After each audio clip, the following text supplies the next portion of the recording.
सबको जय जवाहर जोहार।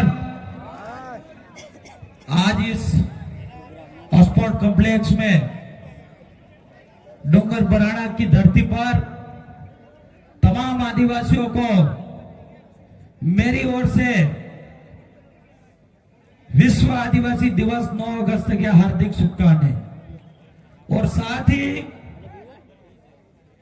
इस मैदान के अंदर खचखचा हुआ भरा हुआ मैदान, और यहां पे वक्ता बोल रहे थे और नारा बुलवा रहे थे तो आवाज नहीं निकल पा रही थी।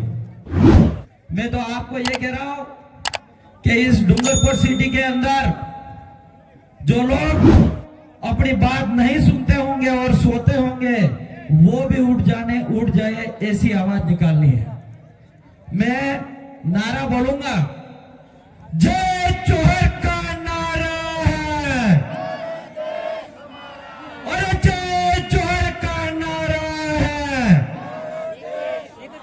और एक तीर एक कमान। और ये जब जब आदिवासी बोल रहा है, आवाज दो। खूब खूब धन्यवाद। आज के कार्यक्रम में यहां पे मैं आजपुर विधानसभा से देखता आ रहा हूं, काफी सड़कों पे हमारी पब्लिक की रैली नहीं रेला है, और यहां पे मैदान के अंदर भी भरी हुई पब्लिक है, हमारी जनता आदिवासी समाज से भी। इससे मुझे लगता है ये चारों तरफ इस मैदान के अंदर हवा का रूप और तूफान का रूप बता रहा है कि एक दिन बिल प्रदेश बन के रहेगा। साथियों, आज हमारी ये आवाज, ये डूंगरपुर जिले की आवाज नहीं, राजस्थान की आवाज ही नहीं, पूरे देश के विश्व आदिवासी दिवस मनाया जा रहा है और पूरे विश्व की आवाज है। ये एकता पहली बार आ रही है। इस बात को हम लोगों को समझना पड़ेगा। मैं किसी राजनीतिक व्यक्तियों पे टारगेट नहीं करना चाहूंगा, लेकिन 2016 से पहले हमारे कई गांवों के अंदर क्रियावार और सामाजिक कार्यक्रम होते थे, तो वही दो पार्टी के नेता बड़े बड़े कहते थे कि आदिवासी कभी एक नहीं हो सकता है, आदिवासी मेढक और डेट का बेदवजू है, एक होटला में रहे और एक ठिकिन पासों से एक पासों रहे में है। लेकिन उन दोनों पार्टियों को मैं कहना चाह रहा हूं, लाखों को पब्लिक के सामने ललकारना चाह रहा हूं कि इस स्पोर्ट कॉम्प्लेक्स में आके देख लो कि कौन कहता था आदिवासी एक नहीं हो सकता है। यहां पे उदाहरण है कि आदिवासी एक होके दिखाए। साथियों, ये डूंगरपुर जिले के अंदर ही नहीं, आज हमारा उदयपुर जिला हो, चाहे बांसवाड़ा जिला हो, चाहे सोलंबर जिला हो, चाहे प्रतापगढ़ जिला हो, हर जिले के अंदर सड़कें जाम है, हर जिले के अंदर मैदान जाम है। साथियों, ये आवाज बहुत संघर्ष के बाद आई है आदिवासी परिवार और समाज के जन जागरण से। आज यहाँ पे जो जितनी पब्लिक आई है, ये किसी एक नेता का, किसी एक का योगदान नहीं है, ये सबके जितनी पब्लिक बैठी है उनका सबका योगदान है, सबकी मेहनत है। साथियों, आज हम लोग भिल प्रदेश विद्यार्थी मोर्चा विद्यार्थी मोर्चा अलग काम करता है, मुक्ति मोर्चा अलग काम करता है, युवा मोर्चा अलग काम करता है, पार्टी के लोग अलग काम करते हैं, समाज के लोग अलग काम करते हैं, अपना अपना जो कर्तव्य है सब निभाते हैं। इसलिए आज सबसे ज्यादा पब्लिक हुई है, किसी 2, 4, 5 लोगों को व्यक्तिगत नहीं है, इसलिए कोई गलत फहमी में नहीं रहे।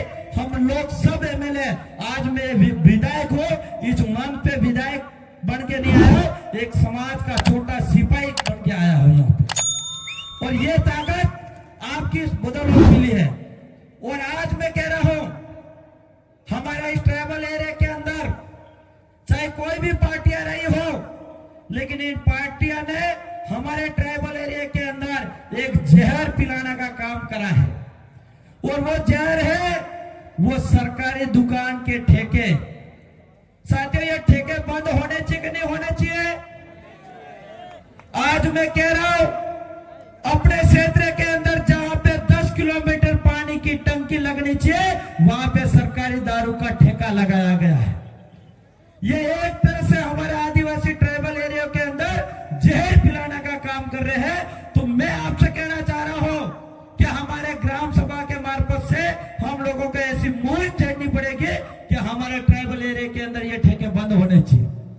हम राजस्थान की विधानसभा में आप लोगों ने भेजा है और हमने तो वहां पे आवाज उठाई है, लेकिन फिर भी यहाँ के ठेकेदार उनको ज्यादा कमीशन दे देते हैं। इसीलिए भजनलाल भी हमारी बात नहीं हमलते है, तो हमारा उपड़े नहीं हमारा उपड़े। और भजनलाल जी हर बात हमले कि आज मुख्यमंत्री, पिछले साल मुख्यमंत्री महोदय जो हमारा राजस्थान सरकार के मुखिया है, उन्होंने एक ट्वीट करी थी और आधे घंटे में हटा दी। और इस बार 12 साढ़े 12 बजे तक उनकी नींद ही खुली, इसके बाद ट्वीट करते हैं। और यहाँ पे राज्य स्तर का डूंगरपुर जिले में पर कार्यक्रम करके बैठ गए, लेकिन वहां पे सागवाड़ा का फीडबैक उठा के देखा मैंने अभी और सूचना मांगी, तो वहां का प्रशासन भी बोल रहा था कि या तो बजमल्ली करे, इतने लोग भी नहीं है। तो जहां पे भजनलाल जी आए वहां पे अपनी ऐसी एकता दिखाओ, जहां भजनलाल जी आए वहां पे बजमल्ली अपने लोग मिलके करते, इतने लोग भी नहीं होने चाहिए। तो हमारा यह मकसद पूरा होगा। आज मैं यही कहना चाह रहा हूं, घंटियां बार बार बज रही है, ज्यादा समय में नहीं लेना चाहूंगा क्योंकि आज मैं इस घेर में अभी हमारा एक घेर कार्यक्रम होगा, उसमें भी भाग लेंगे। मेरी बात को यही विराम करूंगा और मैं तो एक लास्ट पॉइंट कहना चाहूंगा, सबसे ज्यादा हमारे बच्चों को खूब पढ़ाना है। शिक्षा पहली प्राथमिकता रखना। हम एक रोटी कम खाए तो चल जाए, एक कपड़ा कम पहने तो चल जाए, लेकिन बच्चों को अच्छा पढ़ाना, यह मैं कहना चाह रहा हूं। साथियों, आज एक कपड़ा नहीं पहनोगे, एक रोटी नहीं खाओगे और वही बच्चा अच्छा पढ़ लिख के नौकरी लग जाएगा, छोटा मोटा अच्छा बिजनेस कर लेगा, तो आपको 2 रोटी खिलाएगा और 2 कपड़े अच्छे भी पहना रहेगा। वो एक शिक्षा के अंदर ताकत है और वो काम हम करके दिखा रहे हैं। इसलिए आप सभी से यही निवेदन है कि शिक्षा की ओर हमारे बच्चों बच्ची, हमारे आदिवासी में कोई भेदभाव नहीं होता, समान अधिकार है बच्चा बच्ची का। तो हमारे बच्चों को अधिक से अधिक पढ़ाना है और हमारे आदिवासी भी IAS IPS RS अधिकारी बनना चाहिए, हमारा सपना होना चाहिए। इसलिए मेरी बात को यही विराम दूंगा।